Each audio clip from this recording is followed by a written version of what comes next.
how old of a used car should I buy? In other words, what's the optimal time to get into and out of the market? New cars depreciate very quickly, as we all know, a little over 40% in the first 2 years, and right around 50% by the third year. So somewhere between 2.5 and 3 years is really the best time to buy in. The second consideration, and it may sound odd, but you should start to think about how long do I want to keep the car.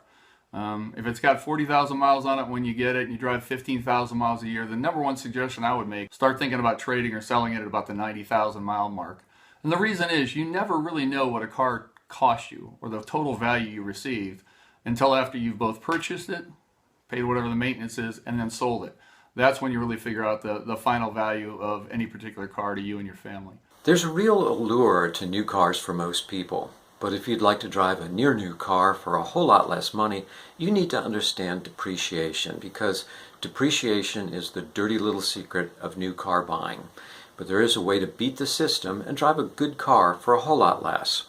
As Jim pointed out, new cars depreciate 45% in their first 3 years of their lives. Well, at this point, we have a real popularity of leasing, and what that means for you is that good 3-year-old cars are coming back into the marketplace all the time. So if you buy and drive one of these cars, you're going to be driving a near new car with only about 36,000 miles on it, and you're going to save a whole lot in depreciation. So you're thinking about buying a used car. Well, there are two things you need to consider. Is it a 3-year-old car coming off of a lease and in great condition, or is it the kind of car that's given someone a lot of trouble in the past? If it's the latter, it could end up costing you a lot more in the long run.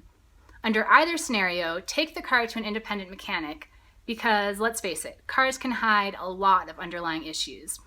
Then acquire the vehicle's history in detail to check for accidents and other maintenance issues, and research several third-party automotive websites and compare used car listings. We've kind of narrowed down the best time to enter the market, that 2.5 to 3-year-old car, 30, 40,000 miles ideally. Two more things to consider at this point in time. Number one, who owned the car? How much wear and tear is there on it? Is it a one-owner car or one lessee car?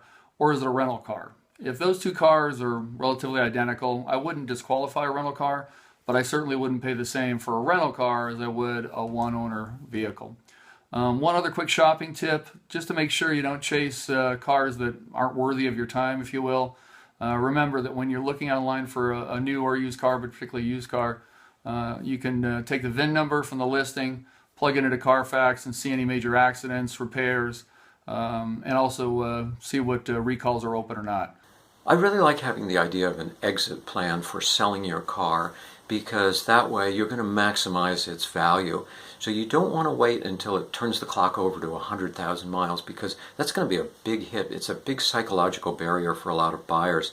The other thing too is that most cars have a major service visit around 75,000 miles, so you want to either sell it before that or well after that to take advantage of the money that you've spent.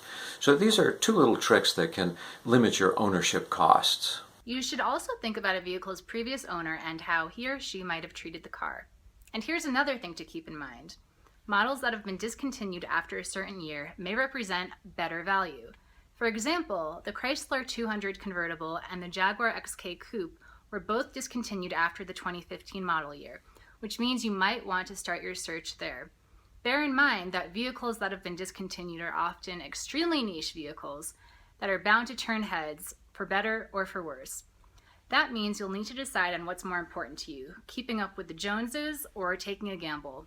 After all, if you're lucky, in 25 years, you could have a rare classic car on your hands. Great information, guys.